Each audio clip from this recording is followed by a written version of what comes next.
প্রত্যেকটি মেয়ে লোক বিবাহের পরে তার মনে সব থেকে যে বড় শখটা থাকে সেটি হচ্ছে নিজের পেটের একটা সন্তান তাকে মা বলে ডাক দিয়ে, আর এই সন্তান যে পায় না তার অন্তরটা মরুভূমির মতো হয়ে যায় এবং শেষ পর্যন্ত বাচ্চা যদি নাই হয় তাহলে তাকে সংসারে অপয়া মনে করা হয়। অপয়া বলে বগুড়া তো বাচ্চা টাচ্চা হয় না, এই তাদেরকে হাটকুড়া বলে, মানে হাটকুড়া।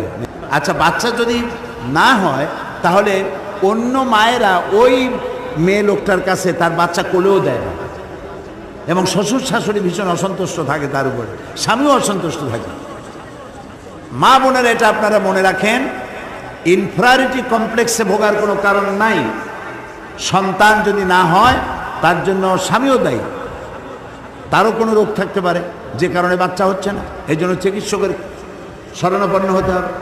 আর দুজনের কোনো দোষ নাই, স্ত্রীও তার শরীর বাচ্চা ধারণ করার মতো ক্ষমতা আছে, আর পুরুষেরও বাচ্চা গ্রহণের মতো, বাচ্চা পয়দা করার মতো তারও শক্তি আছে, কিন্তু বাচ্চা হচ্ছে না। তাহলে বুঝতে হবে আল্লাহ তাআলা বলেছেন কাউকে আমি পুত্র দেই, কাউকে কন্যা দেই, কাউকে কন্যাও দেই, পুত্রও দেই, কাউকে কিছুই দেই না।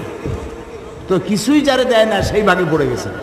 তো যিনি 4 বছর বাচ্চা পান নাই, আমরা তার জন্য দোয়া করি, আল্লাহ তাআলা দয়া করে এই মহিলাকে দয়া করে একটা বাচ্চা তুমি দান করো। আমরা বলি আমিন। একটা না কয়েকটা দিও বাচ্চা, আল্লাহর তো ভান্ডের অভাব নাই। আবার একটা করলে যদি কবুল হয়ে যায় তাহলে তো সমস্যা।